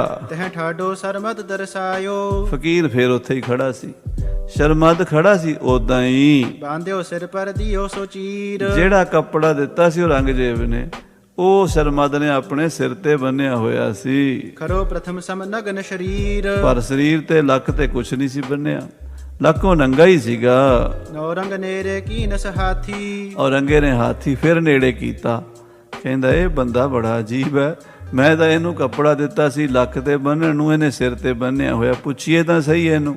ਹਾਂਜੀ। ਕੁਛ ਰਿਸ ਕਰ ਬੂਝਿਓ ਤਿਹ ਸਾਥੀ, ਔਰੰਗਜ਼ੇਬ ਕੁਝ ਗੁੱਸੇ ਨਾਲ ਬੋਲਿਆ, ਕਹਾ ਮਕਰ ਕੋ ਧਾਰਨ ਕੀਨ। ਓਏ ਫਕੀਰਾ, ਤੂੰ ਕੀ ਫਰੇਬ ਕਰਦਾ, ਕੀ ਪਖੰਡ, ਕੀ ਮਕਰ ਜਾਲ ਵਿਛਾਇਆ ਹੋਇਆ। ਲਾਜ ਜਹਾਨ ਤਿਆਗ ਕਰ ਦੀਨ, ਤੂੰ ਦੁਨੀਆ ਦੀ ਸ਼ਰਮ ਲਾਈ ਹੋਈ ਹੈ, ਤੈਨੂੰ ਸ਼ਰਮ ਨਹੀਂ ਆਉਂਦੀ। ਬਾਜ਼ਾਰ ਸ਼ਰੇ 'ਚ ਖੜਾ ਹੈ, ਸ਼ਰਾ ਬਾਜ਼ਾਰ ਤੂੰ ਨੰਗਾ ਖੜਾ ਹੈ।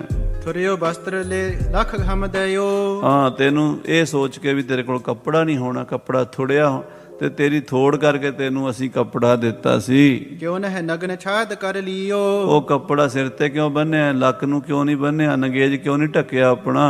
ਡਰ ਕੋ ਪਰ ਹਰ ਕਰ ਉਰ ਪਹਾਇਓ, ਤੂੰ ਸਾਡਾ ਡਰ ਨਹੀਂ ਮੰਨਦਾ, ਤੈਨੂੰ ਸ਼ਰ੍ਹਾ ਦਾ ਡਰ ਨਹੀਂ, ਤੈਨੂੰ ਸਮਾਜ ਦਾ ਡਰ ਨਹੀਂ, ਤੈਨੂੰ ਕਾਨੂੰਨ ਦਾ ਡਰ ਨਹੀਂ, ਤੈਨੂੰ ਮੇਰਾ ਵੀ ਡਰ ਨਹੀਂ। ਹਾਂਜੀ। ਕਿਉਂ ਕੁਚਾਲ ਕਰ ਵੇਚਿਤ ਲਾਇਓ, ਉਹ ਫਕੀਰਾ, ਇਹ ਕਿਹੜੀ ਕੁਚਾਲ ਫੜੀ ਹੈ ਤੂੰ, ਇਹ ਕਿਵੇਂ ਖੜਾ ਹੈ ਤੂੰ, ਲੱਕ ਨੂੰ ਕਿਉਂ ਨਹੀਂ ਬੰਨਿਆ ਕੱਪੜਾ। ਸੁਨ ਸਰਮਦ ਤਬ ਉੱਤਰ ਦੀਨ, ਸਰਮਦ ਨੇ ਸੁਣਿਆ ਔਰੰਗੇ ਦਾ ਸਵਾਲ ਬੜੀ ਸਹਿਜ ਦੇ ਨਾਲ, ਧੀਰਜ ਦੇ। ਉਹ ਉੱਥੇ ਤੇ ਕੀ ਉਹਦੇ ਵਾਸਤੇ ਔਰੰਗਜ਼ੇਬ ਕੀੜਾ ਮਕੌੜਾ ਸੀਗਾ, ਜਿੱਥੇ ਉਹ ਪਹੁੰਚਿਆ ਹੋਇਆ ਸੀ ਅੱਲਾ ਹੀ ਬਣ ਗਿਆ ਸੀ ਉਹ, ਤੇ ਅੱਲਾ ਬਣੇ ਹੋਏ ਨੂੰ ਬੰਦਾ ਕੀ ਚੀਜ਼ ਹੈ।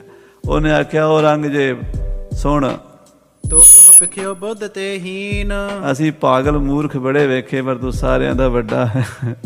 ਤੂੰ ਮੂਰਖ ਹੈ ਕਹਿੰਦਾ, ਤੈਨੂੰ ਬੁੱਧੀ ਤੋਂ ਹੀਣਾ ਵੇਖਿਆ ਕਹਿੰਦਾ। ਹਾਂਜੀ। ਇਸੀ ਅਕਲ ਤੇ ਕਰ ਪਤਸ਼ਾਹਿਤ, ਬਸ ਇੰਨੀ ਅਕਲ ਨਾਲ ਰਾਜ ਕਰੇਗਾ, ਇਹੀ ਅਕਲ ਹੈ ਤੇਰੇ ਕੋਲ ਵੀ ਤੂੰ ਹਿੰਦੁਸਤਾਨ ਦੀ ਬਾਦਸ਼ਾਹੀ ਕਰੇਗਾ ਬਸ। ਹਾਂਜੀ। ਲੋਕਨ ਮੈਂ ਬੜ ਜਸ ਕੋ ਚਾਹਤ, ਲੋਕਾਂ ਵਿੱਚ ਤੂੰ ਬੜਾ ਵੱਡਾ ਬਾਦਸ਼ਾਹ ਬਣਨਾ ਚਾਹੁੰਦਾ, ਅਕਲ ਤੇਰੇ ਕੋਲ ਹੈ ਕੁਝ, ਅਕਲ ਤੋਂ ਬਿਨਾਂ ਵਡਿਆਈ ਨਹੀਂ ਮਿਲਦੀ ਹੁੰਦੀ। ਹਾਂਜੀ। ਤੈ ਬਨ ਸ਼ਾਹੇ ਕਰੀ ਬਖਸ਼ੀਸ਼, ਤੂੰ ਬਾਦਸ਼ਾਹ ਹੈ ਤੇ ਤੂੰ ਮੈਨੂੰ ਬਖਸ਼ੀਸ਼ ਦਿੱਤੀ ਹੈ, ਤੂੰ ਮੈਨੂੰ ਬਖਸ਼ਿਸ਼ ਕੀਤੀ, ਕੱਪੜਾ ਦਿੱਤਾ, ਸਾਥ ਅਦਾਬ ਧਰੀ ਹਮ ਸੀਸ। ਤੇਰੀ ਬਖਸ਼ਿਸ਼ ਲੈ ਕੇ ਅਸੀਂ ਅਦਬ ਕੀਤਾ, ਆਪਣੇ ਸਿਰ ਤੇ ਰੱਖ ਲਿਆ ਵੀ ਚਲੋ ਬਾਦਸ਼ਾਹ ਨੇ ਸਰੋਪਾ ਦਿੱਤਾ, ਉਹਨੇ ਕੋਈ ਬਖਸ਼ਿਸ਼ ਕੀਤੀ ਹੈ, ਬਾਦਸ਼ਾਹ ਹਿੰਦੁਸਤਾਨ ਦਾ, ਅਸੀਂ ਤੇਰੀ ਬਖਸ਼ਿਸ਼ ਦਾ ਸਤਿਕਾਰ ਕੀਤਾ, ਇੱਜ਼ਤ ਕੀਤੀ ਤੇਰੀ। ਹਾਂਜੀ। ਹਿਰਦੇ ਨਾ ਜਾਣੀ ਇਹ ਵਡਿਆਈ, ਪਰ ਤੈਨੂੰ ਮੂਰਖਾ ਆਪਣੀ ਵਡਿਆਈ ਦਾ ਆਪ ਹੀ ਨਹੀਂ ਪਤਾ, ਤੈਨੂੰ ਇਹ ਨਹੀਂ ਪਤਾ ਵੀ ਮੈਂ ਸਰੋਪਾ ਦੇ ਰਿਹਾ ਤੇ ਅਗਲਾ ਸਿਰ ਤੇ ਹੀ ਬੰਨੇਗਾ, ਹੋਰ ਕੀ ਕਰੇਗਾ। ਹਾਂਜੀ। ਉਲਟੀ ਹਮ ਸੋ ਸ਼ਿਦਤ ਉਠਾਈ, ਉਲਟਾ ਤੂੰ ਸਾਡੇ ਨਾਲ ਫਕੀਰਾਂ ਨਾਲ ਸ਼ਿੱਦਤ ਕਰਦਾ ਹੈ। ਜੇਲੇ ਕਰ ਬਖਸ਼ੀਸ਼ ਤਿਹਾਰੀ, ਜੇ ਤੇਰੀ ਬਖਸ਼ਿਸ਼ ਲੈ ਕੇ ਧਰਤ ਲਿੰਗ ਪਰ ਕਰਤ ਖੁਆਰੀ। ਗੰਦੀ ਥਾਂ ਤੇ ਬੰਨੀ ਹੈ ਪਿਸ਼ਾਬ ਵਾਲੀ, ਤੇ ਉਹ ਚੰਗੀ ਹੈ ਕਿ ਸਿਰ ਤੇ ਬੰਨਣੀ ਚੰਗੀ ਹੈ। ਆਖੋ ਸ੍ਰੀ ਵਾਹਿਗੁਰੂ। ਕਹਿੰਦਾ ਜੇ ਮੈਂ ਤੇਰਾ ਸਰੋਪਾ ਲੈ ਕੇ ਗੰਦੀ ਥਾਂ ਤੇ ਬੰਨਾ, ਮਲ ਮੂਤਰ ਵਾਲੀ ਥਾਂ ਤੇ, ਉਹ ਚੰਗਾ ਕਿ ਮੈਂ ਤੇਰੀ ਬਖਸ਼ਿਸ਼ ਨੂੰ ਸਿਰ ਤੇ ਰੱਖਿਆ ਤੇ ਮੂਰਖਾ ਤੂੰ ਫੇਰ ਉੱਥੇ ਗੰਦੀ ਥਾਂ ਤੇ ਸੁੱਟਣਾ ਆਪਣੀ ਬਖਸ਼ਿਸ਼ ਨੂੰ। ਹਾਂਜੀ। ਤੋ ਪ੍ਰਸੰਨ ਹੋਵਤ ਲਖ ਆਚੀ, ਹਾਂ, ਕਹਿੰਦੇ ਚੰਗਾ ਸਿਆਣਾ ਬੰਦਾ ਤੂੰ, ਤੈਨੂੰ ਤਾਂ ਖੁਸ਼ ਹੋਣਾ ਚਾਹੀਦਾ ਵੀ ਮੈਂ ਤੇਰਾ ਸਰੋਪਾ ਸਿਰ ਤੇ ਰੱਖਿਆ, ਸਿਰ ਦੇ ਉੱਤੇ ਪਾਇਆ, ਤੇ ਤੂੰ ਉਹ ਸਿਰ ਤੋਂ ਵੇਖ ਕੇ ਦੁਖੀ ਹੋ ਰਿਹਾ ਤੇ ਉਹ ਗੰਦੀ ਥਾਂ ਤੇ ਬੰਨਣ ਨੂੰ ਕਹਿ ਰਿਹਾ। ਹਾਂਜੀ। ਇਮ ਵਿਪਰੀਤ ਬੁੱਧ ਤੇ ਬਾਛੀ, ਲੱਗਦਾ ਤੇਰੀ ਬੁੱਧੀ ਕੰਮ ਨਹੀਂ ਕਰਦੀ, ਤੇਰੇ ਕੋਲ ਅਕਲ ਕੋਈ ਨਹੀਂ, ਬਾਦਸ਼ਾਹ ਵਾਲੀ ਤੇਰੇ ਕੋਲ ਦਿਮਾਗ ਬੁੱਧੀ ਕੋਈ ਨਹੀਂ। ਹਾਂਜੀ। ਇਸੀ ਅਕਲ ਪਰ ਸਲਤਨ ਕਰਤਾ, ਬਸ ਇਸੇ ਅਕਲ ਤੇ ਰਾਜ ਕਰੇਗਾ ਤੂੰ, ਇੰਨੇ ਕਿ ਸਿਆਣਾ ਤੂੰ।